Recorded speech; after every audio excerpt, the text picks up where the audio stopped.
होने से लोगों को काफी परेशानी का सामना करना पड़ा। इस पर एयरटेल की तरफ से बयान जारी किया गया। एयरटेल ने कहा कि समस्याओं को दूर करने पर तेजी से काम चल रहा है। लोगों को हुई परेशानी के लिए कंपनी ने खेद भी जताया। मेरठ के पास एक टोल प्लाजा पर टोल कर्मियों ने भारतीय सेना के जवान की बेरहमी से पिटाई कर दी। सेना के जवान को खंबे से बांधकर पीटा गया। पिटाई का वीडियो वायरल हुआ तो बवाल मच गया। यूपी पुलिस ने तुरंत एक्शन लेते हुए 6 आरोपी टोल कर्मियों को गिरफ्तार कर लिया और एनएचएआई ने टोल ऑपरेटर पर 20 लाख रुपए का जुर्माना लगाया। उसे ब्लैकलिस्ट करने की कार्रवाई भी शुरू कर दी गई। एक बार फिर से दिल्ली के स्कूल्स को बम से उड़ाने की धमकी मिली है। सोमवार सुबह 7 बजे के करीब द्वारका के दिल्ली पब्लिक स्कूल यानी डीपीएस को बम से उड़ाने को लेकर धमकी भरा कॉल आया। ऐसे ही कॉल अलग अलग स्कूल्स में आए।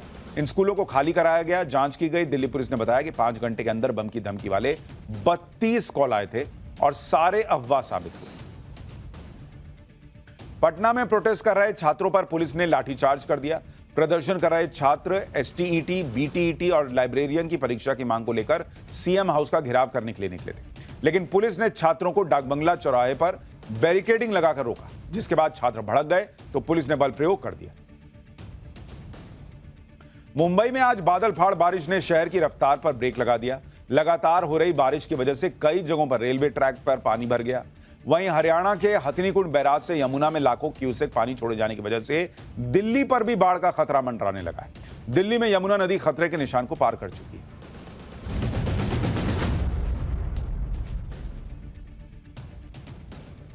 तो यह हो गया दिन भर का रिवीजन ऑफ पाठशाला की पहली क्लास। मोदी घुसपैठियों को भगा रहे, राहुल बचाने में लगे हैं क्या? वोट चोरी के बीच क्या नया घमासान छिड़ गया, आज आपको दिखाऊंगा। राहुल गांधी कथित वोट चोरी के नए सबूत लाए। संबित पात्रा ने कैसे सब फुस कर दिया। राहुल प्लस इंडी ने जिस महाराष्ट्र चुनाव में वोट चोरी का आरोप लगाया, सुप्रीम कोर्ट से उस पर क्या बड़ी खबर आ गई। राहुल वोट चोरी का माहौल बनाने में बिजी, मोदी शाह ने वो खेल कर दिया कि इंडी में ही फूट पड़ जाएगी क्या। सबसे पहले देश में जो पॉलिटिक्स चल रही है उसका चैप्टर खोल रहा हूं। अगर इस देश में वोट चोरी से ही चुनाव जीते जा रहे होते तो नरेंद्र मोदी गठबंधन की सरकार ना चला रहे होते। सिंपल सी बात। और ना ही उस कर्नाटक में राहुल गांधी की सरकार होती जिस कर्नाटक का केस बताकर राहुल गांधी आजकल चुनाव आयोग से बढ़ रहा है। ना ही ममता बनर्जी उनकी टीएमसी 3 बार से बंगाल में चुनाव जीत रही होती। ना केजरीवाल दिल्ली में बार बार चुनाव जीत रहे होते, अभी हाल का हारने वाला छोड़ दीजिए तो। ना उनकी पंजाब में सरकार होती। ना यूपी के लोकसभा चुनाव में, ना तो यूपी में अखिलेश यादव को सबसे ज्यादा सीटें आई होती। मतलब क्या ही इन लोगों ने मजाक बनाकर रख दिया। चौकीदार चोर है का हश्र क्या हुआ था ये लोग भूल गए लगता है। अब नारे लगवा रहे हैं वोट चोर गद्दी छोड़। इन्हें लगता है कि ऐसे नारे लगाएंगे, यात्रा निकालेंगे, इंस्टा रील डालेंगे, सोशल मीडिया पे माहौल बनाएंगे, जीत जाएंगे। पब्लिक जो बोल रही है, ये लोग बोल रहे हैं, उसको पब्लिक मान लेगी। लेकिन पब्लिक को इतना हल्के में नहीं लेना चाहिए इन लोगों को। एक वोट कैसे बनता है, कैसे कटता है, ये नेता से ज्यादा पब्लिक को पता है बॉस। और उनको यह भी पता है कि इतने बड़े सिस्टम में कुछ कमियां रह सकती हैं वोटर लिस्ट बनने में। अगर गड़बड़ी दिख गई तो वो वोट चोरी का सबूत नहीं हो जाती है। लेकिन जब मकसद ये हो कि पूरा सिस्टम ही उड़ा दो, खत्म कर दो, सिस्टम को मानो ही नहीं, सिस्टम कोलैप्स हो जाए, कह दो कि हम हार इसलिए रहे हैं क्योंकि वोट चोरी हो रही है, तो फिर सबूतों की बात ही कहां कीजिएगा। अगर सिर्फ सियासत ही जमकर करनी है और वही सियासत हो भी रही है तो सबूत का क्या मतलब है? फिर सामने वाला मानेगा ही नहीं। इस वक्त वोट चोरी के मुद्दे पर दिल्ली से बिहार तक भयंकर बवाल चल रहा है। चुनाव आयोग, इंडी गठबंधन, बीजेपी, हर कोई प्रेस कॉन्फ्रेंस कर रहा है। एक दूसरे पर नए नए आरोप लग रहे हैं। अब मामला इस बात पर आ गया है कि बिहार में राहुल गांधी घूम घूम कर यह कह रहे हैं कि जनता का वोट चोरी हो रहा है। दूसरी तरफ बीजेपी कह रही है कि राहुल गांधी तो घुसपैठियों को बचाने के लिए यात्रा कर रहा है। इन आरोपों के बीच आज इंडी गठबंधन ने नया कांड कर दिया। कल चुनाव आयोग ने राहुल गांधी को हलफनामा देने के लिए 7 दिन का अल्टीमेटम दिया था। आज पूरा विपक्ष मुख्य चुनाव आयुक्त की कुर्सी खींचने में लग गया। खबर यह आई कि इंडी गठबंधन मुख्य चुनाव आयुक्त ज्ञानेश कुमार के खिलाफ ही महाभियोग ला सकता है। यानी चुनाव आयोग को जवाब देने की बजाय मुख्य चुनाव आयुक्त को महाभियोग का डर दिखाया जा रहा है, उन पर दबाव डाला जा रहा है। इधर विपक्ष इन सब में उलझा है, उधर पीएम मोदी ने उपराष्ट्रपति चुनाव में विपक्ष को फंसा दिया। पीएम मोदी ने उपराष्ट्रपति चुनाव में कैसे विपक्ष को झटका दिया, वोट चोरी के मुद्दे पर कैसे बवाल मचा है, सुप्रीम कोर्ट से राहुल गांधी के लिए कौन सी बुरी खबर आई है, राहुल गांधी और बीजेपी ने जो आपस में इनकी भिड़ंत हुई है उसमें क्या क्या हुआ है, आज आपको सब दिखाऊंगा। लेकिन पहले इस बवाल की एक झलक देखिए।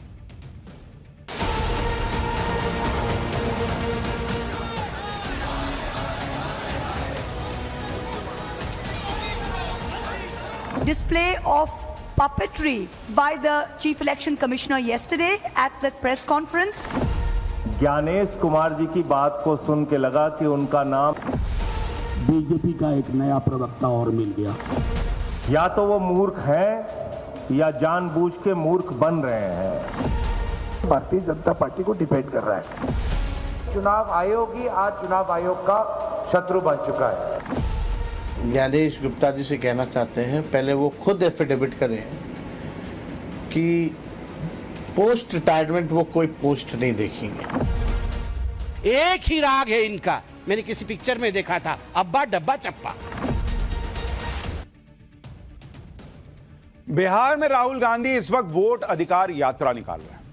चुनाव आयोग राहुल गांधी से हलफनामा मांग रहा है, सबूत मांग रहा है। राहुल गांधी वो सबूत नहीं दे रहे, बाकी सब जो बोलना है बोल रहे हैं। आरोपों का सिलसिला उनका थम नहीं रहा। आज भी बिहार के औरंगाबाद में राहुल गांधी और तेजस्वी यादव ने नया सियासी स्टंट किया। औरंगाबाद में दोनों नेता कुछ लोगों से मिले। दावा है कि ये वो सभी लोग हैं जिनका नाम वोटर लिस्ट से कट गया, जबकि पिछली बार इन्होंने वोट दिया था। इन लोगों के दावे के आधार पर राहुल गांधी ने कहा कि बिहार में वोट चोरी हो रही है और वो इसे रोक कर रहेंगे। अब राहुल गांधी का लॉजिक ये है कि जिसने चुनाव में वोट दे दिया है उसका नाम वोटर लिस्ट से कट ही नहीं सकता, तो फिर तो कोई फेक वोटर आईडी बनी नहीं है। इसका मतलब भाई मान लीजिए किसी ने फेक वोटर आईडी बनवाकर और चुनाव में वोट दे दिया है तो उसका कभी नाम नहीं कटेगा। मैं ये नहीं कह रहा हूं कि ये लोग फेक वोटर आईडी बनवाए होंगे, क्योंकि दूसरा बड़ा प्रश्न ये है कि भाई ड्राफ्ट रोल आया ही तो इसीलिए है क्योंकि गलतियां हो सकती हैं, किसी का नाम मिस हो सकता है, किसी का गलती से कट सकता है, किसी का जुड़ सकता है, कुछ हो सकता है, इसलिए ड्राफ्ट रोल लाया गया कि भाई इसको सुधार लेंगे और फिर फाइनल रोल तब लाएंगे। अगर चुनाव आयोग मानता कि कोई गलती नहीं हो सकती तो सीधा फाइनल रोल आता। लेकिन बिहार में अपनी यात्रा के दौरान कुछ लोगों की भीड़ जुटाकर, आप देखिए कमरे में कितने लोग हैं।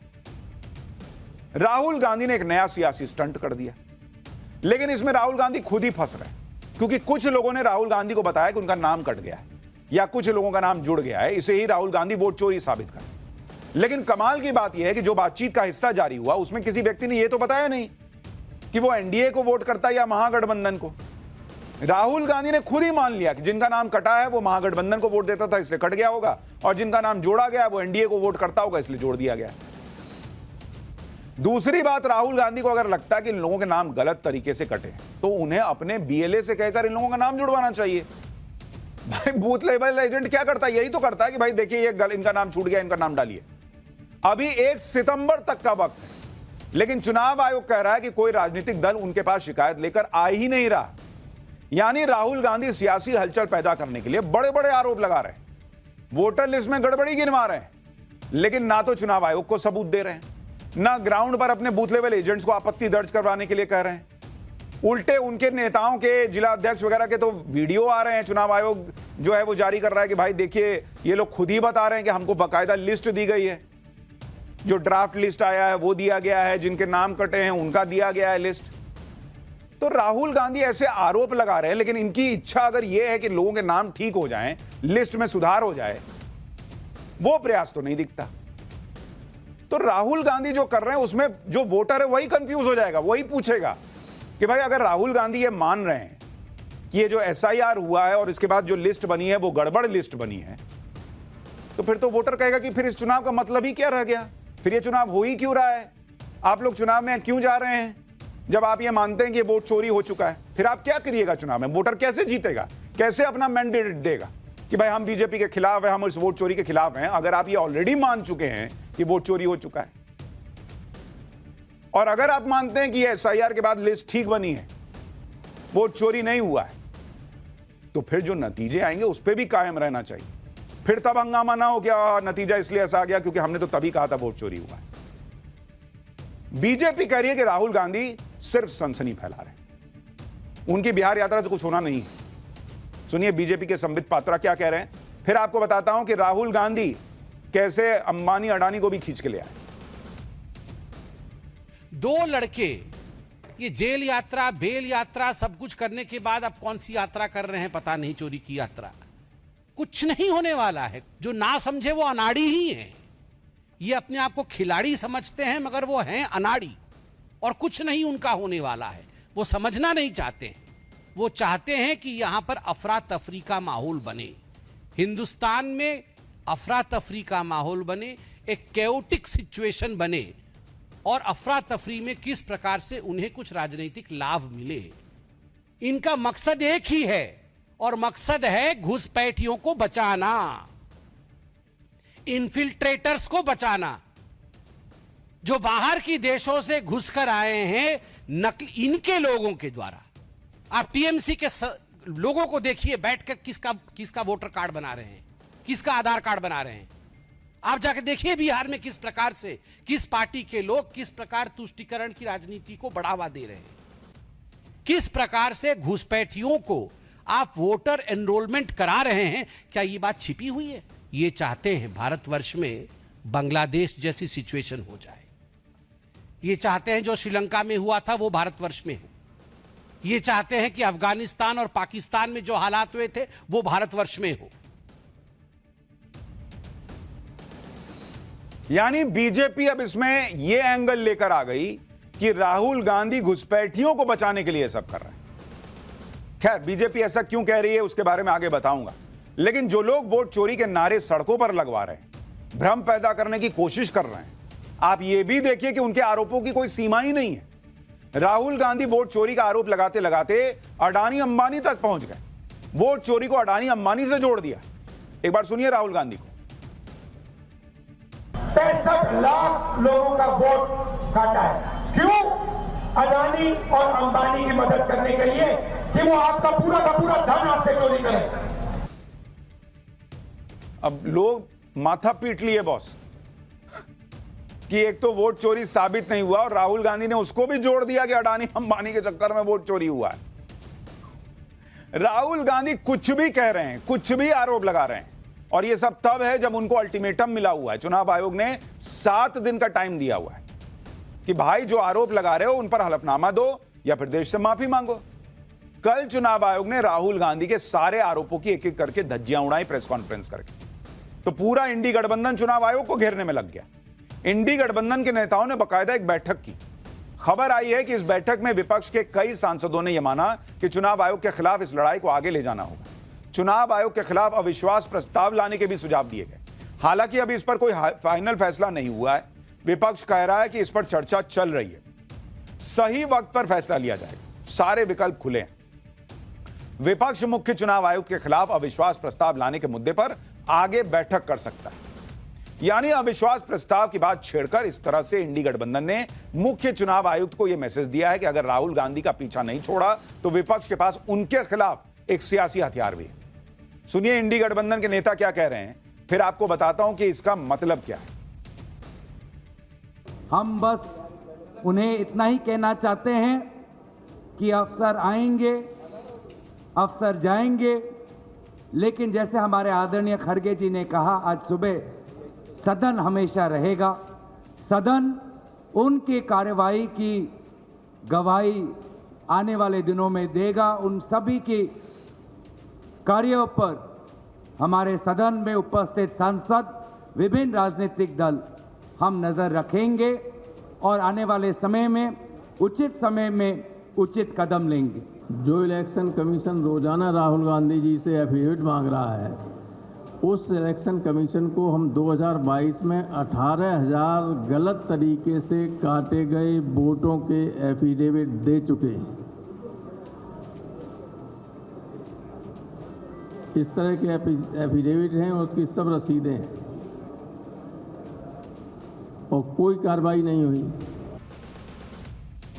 इंडी गठबंधन ने आज अपनी ताकत दिखाने के लिए एक संयुक्त प्रेस कॉन्फ्रेंस भी की और आयोग पर वही घिसे पिटे आरोप लगा दिए, जिसे लेकर इंडी गठबंधन सुप्रीम कोर्ट गया हुआ है और कोर्ट में सुनवाई चल रही है। इस प्रेस कॉन्फ्रेंस के बाद इंडी गठबंधन ने एक साझा बयान जारी किया। इस बयान को चुनाव आयोग की प्रेस कॉन्फ्रेंस का जवाब बताया गया। यानी चुनाव आयोग ने जवाब राहुल गांधी से मांगा, लेकिन रिप्लाई पूरे इंडी गठबंधन ने दिया। इस साझा बयान में इंडी गठबंधन ने मुख्य चुनाव आयुक्त को हटाने के लिए अविश्वास प्रस्ताव लाने के भी संकेत दिए। साझा बयान में कहा गया कि चुनाव आयोग अपनी संवैधानिक ड्यूटी को पूरा करने में फेल हुआ है। चुनाव आयोग वोटर लिस्ट की जांच करने की बजाय इस मुद्दे को भटका रहा है। चुनाव आयोग उन लोगों को धमका रहा है जो सत्ताधारी पार्टी को चैलेंज कर रहा है। यानी इंडी गठबंधन ने बता दिया कि चुनाव आयोग अपना काम सही से नहीं कर रहा। इसलिए मुख्य चुनाव आयुक्त के खिलाफ विपक्ष कोई भी कदम उठा सकता है। उधर बीजेपी ने इंडी गठबंधन की इस प्रेस कॉन्फ्रेंस का यह कहकर मजाक उड़ाया कि जब विपक्ष जैसे ही हारने लगता है तो अब्बा डब्बा जब्बा करने लगता है। सुनिए एक बार। विषय पर सुनवाई हो रही है, जब सुप्रीम कोर्ट ने एसआईआर पर रोक नहीं लगाया है तो आप कौन सी खंडपीठ है? ये कौन सी खंडपीठ है जो आके 7 लोग बैठ गए और आपने घोषणा कर दी कि चोरी हो रही है? एक पॉलिटिशियन कह रही थी कि लोकसभा को भंग कर देना चाहिए। अरे पहले आप तो रिजाइन करो। एक ही राग है इनका, मैंने किसी पिक्चर में देखा था, अब्बा डब्बा चप्पा। मतलब कुछ भी हो जाए, जैसे हारेंगे अब्बा डब्बा चप्पा बस। राहुल गांधी कह रहे हैं कि कर्नाटक में चुनाव चोरी हो गया, हरियाणा में चुनाव चोरी हो गया, महाराष्ट्र में चुनाव चोरी हो गया। लेकिन आज ही महाराष्ट्र विधानसभा चुनाव में गड़बड़ी के आरोपों का एक केस सुप्रीम कोर्ट में खारिज हो गया। इसे लेकर एक याचिकाकर्ता ने पहले बॉम्बे हाईकोर्ट और फिर सुप्रीम कोर्ट में याचिका डाली। महाराष्ट्र के चुनाव को रद्द किया जाए क्योंकि वहां 6 बजे के बाद 76 लाख बोगस वोटिंग हुई, इसमें कहा गया था। यह उसी तरह के आरोप हैं जो राहुल गांधी लगाते आए हैं, लेकिन इन आरोपों में कोर्ट को कोई दम नहीं दिखा। जून में ही बॉम्बे हाईकोर्ट ने चुनाव में गड़बड़ी से जुड़ी याचिका को खारिज कर दिया था। तब कोर्ट ने कहा था कि उन्हें ऐसे कोई सबूत या घटना की जानकारी नहीं मिली कि किसी पोलिंग स्टेशन पर कोई गड़बड़ी हुई। कोर्ट ने तब इन आरोपों को निराधार माना था और यह कहा था कि ऐसी याचिका से कोर्ट का वक्त बर्बाद हुआ। और कोर्ट ने तो यहां तक कह दिया था कि भाई आप पे फाइन लगाना चाहिए, आपसे पैसा लेना चाहिए, हमारा वक्त बर्बाद हुआ, छोड़िए, जाने दीजिए। आज सुप्रीम कोर्ट ने भी बॉम्बे हाईकोर्ट के जजमेंट को बरकरार रखा और याचिका को खारिज कर दिया। यानी राहुल गांधी चिल्ला चिल्ला के कहते हैं कि महाराष्ट्र का चुनाव चोरी हुआ है और बॉम्बे हाईकोर्ट से लेकर सुप्रीम कोर्ट तक ये जो चुनाव चोरी होने की बात है उसको खारिज कर रहा है। लेकिन ना ऐसी याचिकाएं रुक रही हैं, ना राहुल गांधी के आरोप रुक रहे हैं। महाराष्ट्र में साफ पता लगा लोकसभा